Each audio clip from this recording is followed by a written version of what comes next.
नमस्ते दोस्तों, मैं हूं सम्राट चौधरी और आप देख रहे हैं मेरे चैनल इंडी वर्ल्ड एंटरटेनमेंट को। तो इंडियंस ने बांग्लादेश का रोस्ट तो बहुत अच्छे से किया, लेकिन अभी हालत ये है, पूरे दुनिया में तो ये रोस्टिंग चल ही रहा है, लेकिन अब बांग्लादेशी लोग खुद अपने देश को रोस्ट कर रहे हैं और ये वीडियो जो है मस्ट वॉच है। जिस तरीके से एक बांग्लादेशी आदमी ने खुद अपने देश की सच्चाई सामने लाई है, मीडिया को पूरा रोस्ट करके रख दिया है, जर्नलिस्ट को मतलब घुटने पे लाके रख दिया है। एक बांग्लादेशी आदमी, बांग्लादेशी ये लीडर्स, ये अकल से पैदल जो लीडर्स हैं, उनको किस तरीके से रोस्ट कर रहे हैं वो आपको इस वीडियो में देखने को मिलेगा और ट्रस्ट मी, आपका दिन बन जाएगा ये वीडियो देख के। तो जो लोग सेकुलरिज्म या फिर भाईचारे की बात करते हैं, तो उनको पता होना चाहिए कि हमारे देश का हालत भी बांग्लादेश जैसा हो जाएगा अगर यही चीज़ जो है, हिंदुओं का रवैया जो है, इस तरीके से ही रहा। तो अगर अपने देश का भी कॉमेडी नहीं बनाना है, अपने देश को पूरे वर्ल्ड स्टेज में एक जोकर की तरह, एक अनपढ़ गवार जाहिल की तरह प्रेजेंट नहीं करना है, तो अभी भी वक्त है, सुधर जाओ। तो एनीवेज, चलिए आज का वीडियो देखते हैं।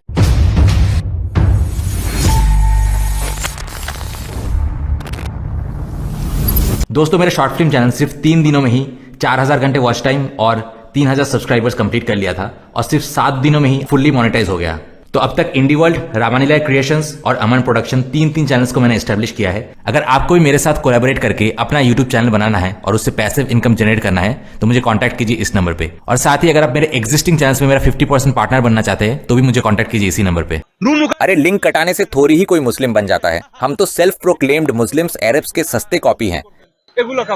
आप क्या क्या बॉयकॉट करेंगे? कंप्यूटर किसके हैं? सॉफ्टवेयर किसके हैं?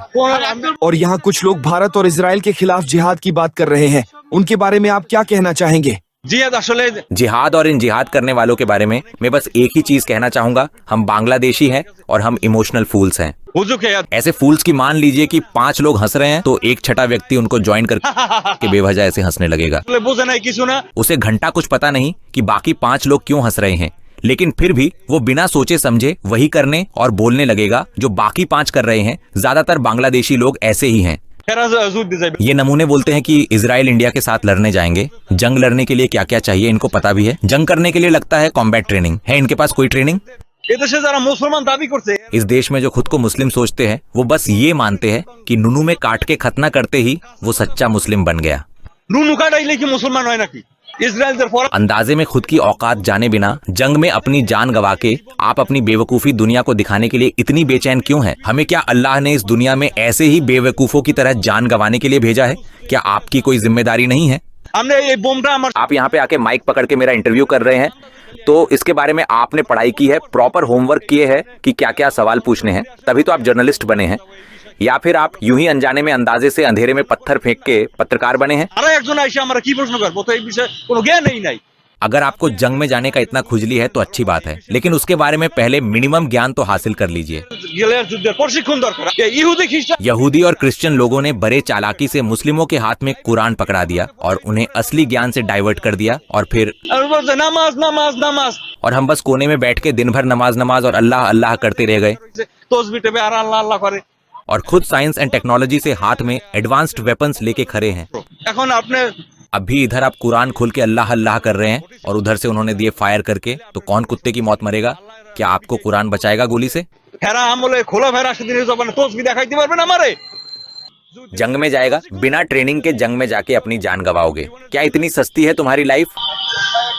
तो आपके हिसाब से ये जो कुछ बांग्लादेशी लीडर्स जिन्होंने complete boycott of Indian and Israeli goods के लिए आह्वान किया है, क्या ये सही है? अगर आपको उनके प्रोडक्ट्स बॉयकॉट करना है तो उनके सब्स्टिट्यूट्स क्या है? सोचिए कि आप जर्नलिज्म छोड़ के कुछ और करेंगे तो आप करेंगे क्या? चोरी करेंगे क्या? क्या आप दूसरा कोई सब्स्टिट्यूट प्रोफेशन रेडी नहीं रखेंगे, जैसे कि रिक्शा चलाना? कि सर पे खीरा लगा के खीरा बेचेंगे? आपको कुछ तो बैकअप रखना पड़ेगा ना। आप झट से कोई भी चीज बंद करना चाहते हैं। भारत, यहूदी, क्रिश्चियन लोगों ने कई सालों से मार्केट दखल करके रखा है। मार्केट के नेता वही लोग हैं। इतने क्वालिटी प्रोडक्ट्स बांग्लादेश में कहाँ है? आप एक भी एग्जांपल दे दीजिए तो मान जाऊंगा। फॉर एग्जांपल एक्वाफिना पानी, क्या बांग्लादेश की कोई भी कंपनी है जो इतनी प्योर पानी दे सकती है? हमें पता है कि किनली पानी बांग्लादेश की सबसे किनले पानी भी इजराइल की है। गवार की तरह बात मत कीजिए। সেটাই বলছি, কিনলে পানি এটাও হচ্ছে क्या क्या बॉयकॉट करेंगे? यहूदी प्रोडक्ट्स। क्या आप ये वीडियो फेसबुक में लाइव दे रहे हैं? तो फेसबुक किसकी है? मोबाइल किसने बनाया है? सॉफ्टवेयर कंपनीज के मालिक कौन है? जंग के लिए फाइटर जेट्स खरीद रहे हैं तो वो किसने बनाया है? क्या क्या छोड़ेंगे आप? उनके प्रोडक्ट्स के बिना आप चल भी सकते हैं? এখন আপনার तो आपके मुताबिक हमें अभी क्या करना चाहिए? हाँ, अभी आपने पते की बात की है। करना यही पड़ेगा कि सबको सही एजुकेशन देना पड़ेगा और सच को एक्सेप्ट करना पड़ेगा। लेकिन यहाँ तो वो किसी को करना नहीं है, क्योंकि बांग्लादेश एक ऐसा देश है जहाँ सच बोलने पर आपको मार पड़ सकती है। इसीलिए सब झूठे दिलासे देने वाले बात करते हैं। কথাবার্তা বলতেছে সঠিক শিক্ষা হলো तो सही रास्ता है सच बोलना और एक सुशिक्षा देना। ধন্যবাদ প্রিয় दर्शक। तो धन्यवाद प्रिय दर्शकों। तो जैसे कि आप जानते हैं कि हम बांग्लादेश में लगातार बहुत सारे इंसिडेंट्स देख रहे हैं जहां अलग अलग जगह पे भारत इजराइल के प्रोडक्ट्स को फुल बॉयकॉट करने का आह्वान किया गया है, और हम बाटा समेत बहुत सारे शोरूम्स में हमले की खबर सुन रहे हैं, और ये इंटरव्यू उसी के बारे में था। সেটাও আপনারা দেখেছেন।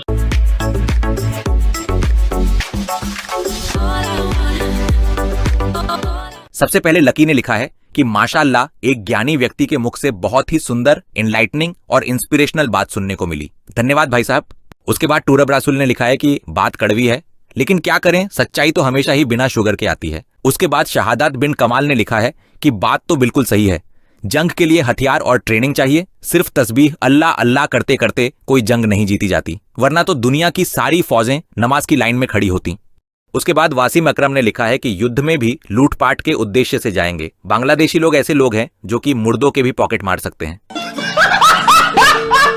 उसके बाद इफ्तिखारुल इस्लाम ने लिखा है कि जिस व्यक्ति के हाथ और वॉइस से अन्य लोग सुरक्षित रहें, उसी व्यक्ति को मुसलमान कहा जाता है। उसके बाद एमडी मोनीर हुसैन ने लिखा है कि कुछ बातें जो हम कहना चाहते हैं मगर कह नहीं पाते, उन्हीं बातों को कहने के लिए अल्लाह किसी न किसी को किसी न किसी रूप में भेज ही देते हैं, सत्य के रास्ते पर चलने के लिए। अल्लाह हमें राह हक दिखाए, हमारी नियत और इरादों को मजबूती दे।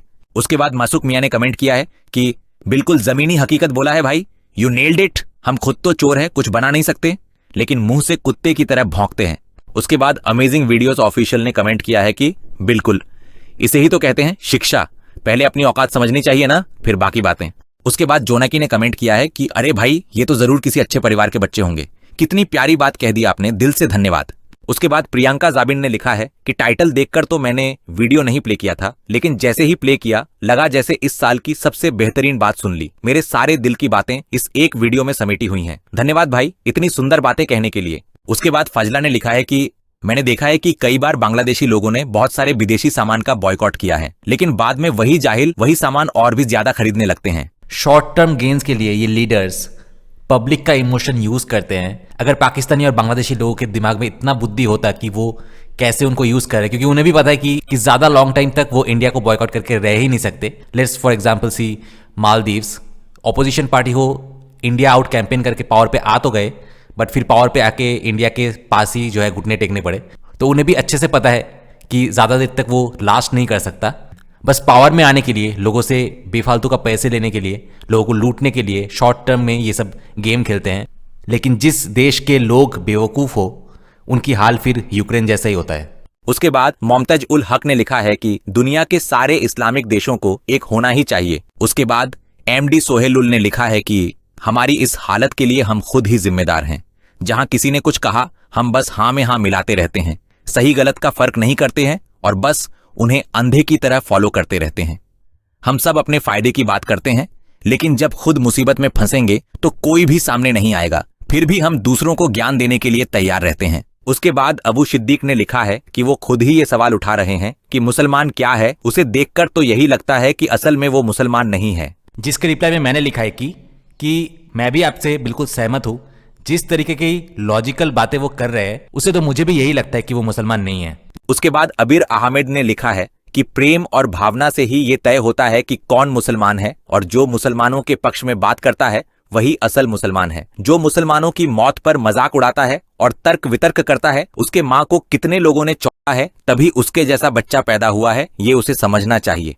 जिसके रिप्लाई में मैंने लिखा है कि वाह, दिख गई भाई तेरी प्रेम और भावना जो है, तुम लोगों की प्रेम और भावना कैसी है वो तुम्हारे लैंग्वेज से ही दिख गई। अगर जरूरत है तो बस दुनिया को समझने की जरूरत है कि तुम लोगों की प्रेम और भावना कैसी होती है। उसके बाद शेख मोहम्मद ओमिट हसन ने लिखा है कि अरे बरिशाल का इंसान, तुम अपनी झूठी बातें बंद करो, तुम बरिशाल के लोग कुछ ज्यादा ही ओवर स्मार्ट होते हो, ये तो सबको पता है। बांग्लादेशी लोग उसके बातों पे ध्यान मत दो, हर कोई अपने जगह से इजराइल के विरुद्ध प्रोटेस्ट करते रहो। जिसके रिप्लाई में मैंने लिखा है कि बिल्कुल बिल्कुल प्रोटेस्ट करते रहो इंडिया के खिलाफ, इसराइल के खिलाफ। और ये सब कुछ एक दो शोरूम तोड़ के ये किस टाइप का प्रोटेस्ट हुआ?